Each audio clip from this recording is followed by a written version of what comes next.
sisters, nagluluto ako ngayon ng umagahan nila Aya at Hana kasi ay papasok na sila. Ayan. Gagawa ako ng fried rice na may ham. Sponsor ni Dr. May. Ito pa yung pinadala niya sa amin na mga dilatas. Kaya ito yung ihalo natin sa fried rice.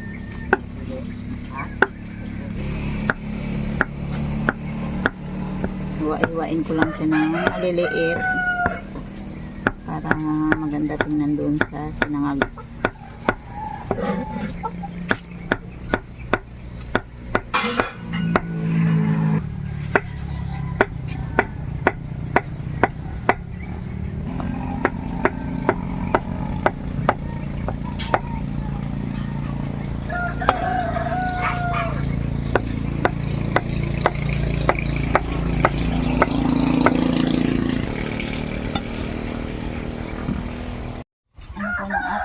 Itlog.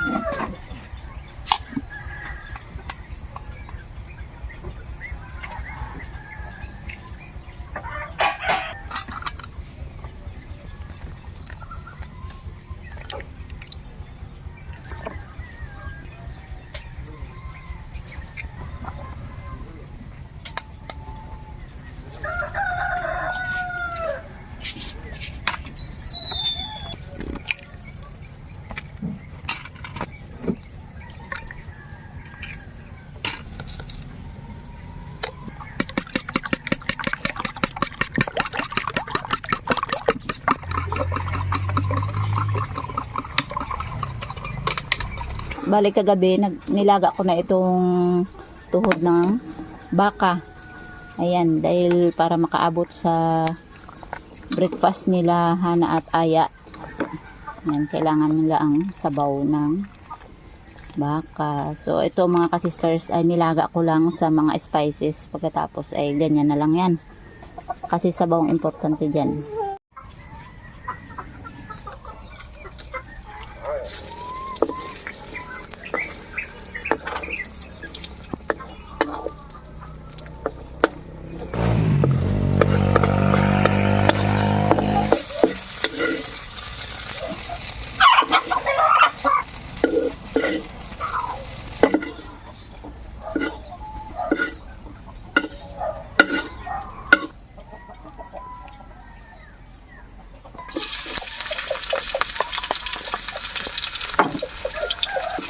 Pagayat ni Hana ng bawang malalaki.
So ito na mga kasister, yung ating plain na nilagang baka.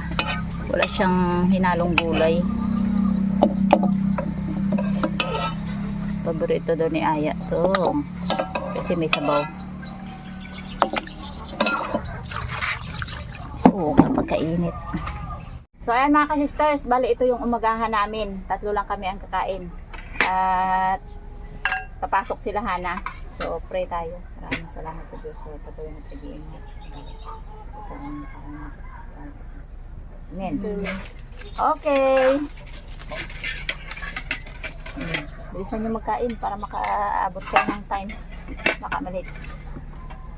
Yan, sabaw ya. Oh, lagay mo dito. Oh. Kailangan masyadong malalaki. Dapat di ka muna nagbihis ya. Kailangan yun. Ha? Hindi ka dapat magbihis muna dahil kakain baka madumihan. Palit lang eh. Bakit ka papalit?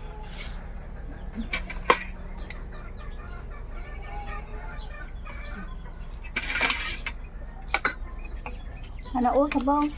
Hindi lang. Isus na ito yung halaglag ako.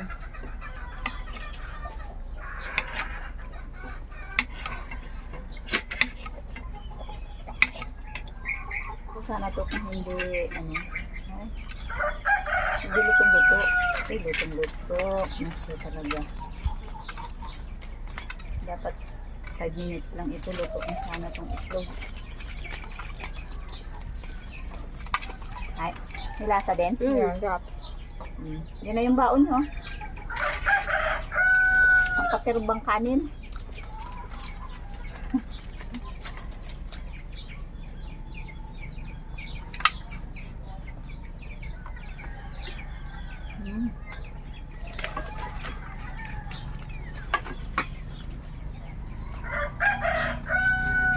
Parang ang dami sisig ba yun? Yung maraming halo. Ha? Sisig ba yung maraming halo sa kanin? Hindi yung kanin. Yung baboy yan. Hindi. Pero yung merong kanin. Ha? Maraming halo. May kanin ba na sa mga restaurant na maraming halo? Ganito dun yata.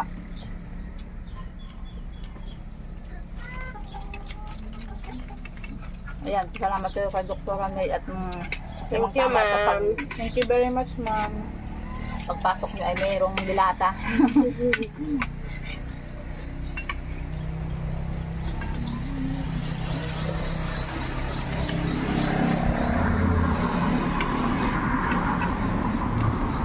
Bakit higop ya? Hana, ikaw? Maghigop pa sabaw? Bakit ayaw maghigop mo sabaw? Nasanay ka sa walang bitsin. Hindi siya gaanong lasa pero okay naman yung lasa niya. So ang hinahanap mo ay magandang kalusugan. Sarap naman siya, di ba? Sabaw. Pero hindi ko kayo bibigyan ng pang-receipt. Don't worry, doon din kami. Wherever you go. Ano kayo, elementary? Yeah. Pag nakita niyong nanay niya, Matalon-talon. Mama, hingi ako pira, pang-receipt. Eh di, wow. Puruya. No, it's not. Dalaga na kayo kaya ko lang. No. Sige, hindi naman ako sa'yo pag wala akong pera. Pero pag wala naman, hindi mag-iba ko ano sa'yo. Ay, mga sisters. Bye-bye. Katapos na nakaalis na sila Hana at Aya papunta sa school. Ngayon pa lang ako magpapakain ng mga manok. Ayan. Ito na yung magiging daily routine ko ng araw-araw na talaga ito. Uunahin muna natin yung pagkain, tapos yung mga manok pakainin.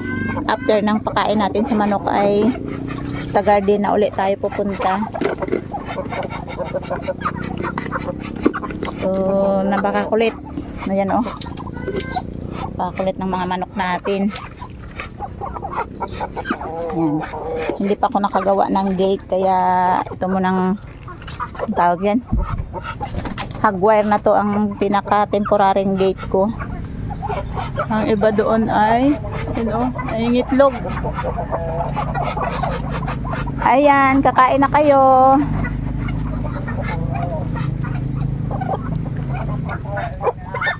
Oo nga, ay! Oo nga ni. Makukulit talaga ang mga mainok na to. Ayan. Ay sus, naku. Nangangagat pa ng kamay.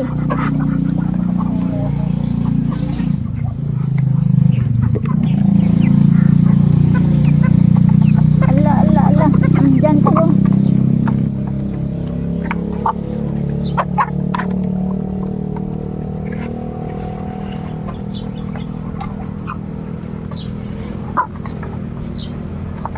Yan. So, yung karamihan doon sa kabila.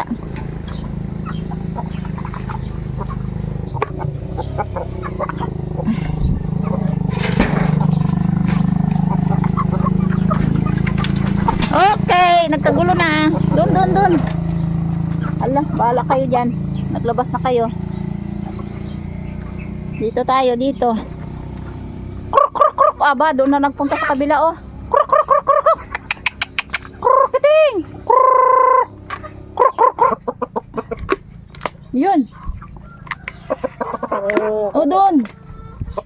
Ito no. Yan. Yung karamihan doon sa kabila. Ito naman yung mga native.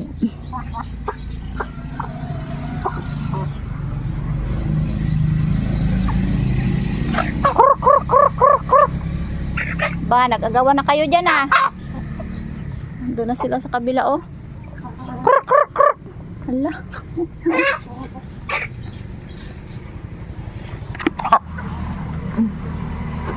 Ayun.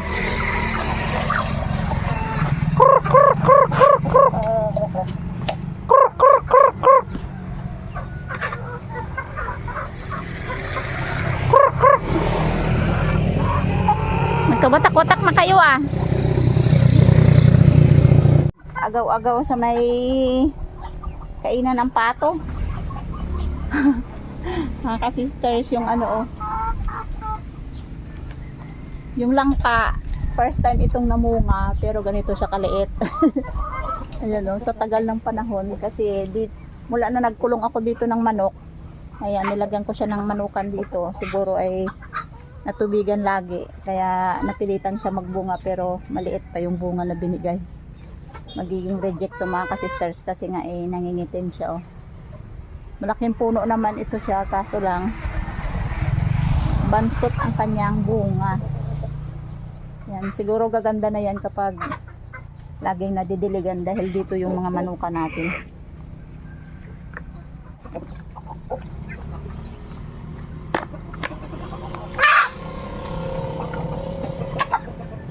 Ay, yung isa talaga ayaw doon sa karamihan. Yan pa talaga nagkain sa ano po ay. Sige, tama na. Nangingitlog dito sa ano. Ang dami niya ng itlog. Wow, kalalaki. Ito yung palimliman ko mga ka-sisters.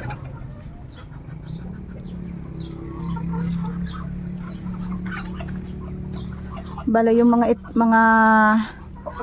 mga pugad dyan sa unahan ay maraming itlog yan. Aanihin ko na naman yan sa ilang araw. Sige, kain.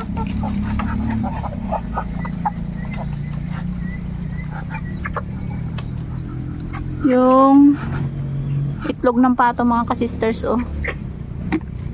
Hindi ko alam kung naglilimlim na ba ito. Parang ang dami. 1, 2, 3, 4, 5, 6, 7, 8, 9, 10, 11, 12, 13, 14. Ay, nag-itlog pa ito. Ang dami. Dami nila. So, ayan mga ka-sisters. Tapos kung nagpakain, pagkatapos kung magpakain ng manok ay Mag-attend muna tayo ng meeting. PTA meeting ng school. Basta unang pasukan ng mga mag-aaral, may pa-meeting talaga yan. Pinapatawag talaga ang magulang. Kasi baka may mga bagong rules and regulations sila sa school para walang sisihan ang magulang pag dumating yung time na ang teacher ay may mga binibigay sila ng mga patakaran. Okay mga ka-sister, see you next videos and bye bye. God bless po sa inyo. Ayan, madumi pa yung kamay ko.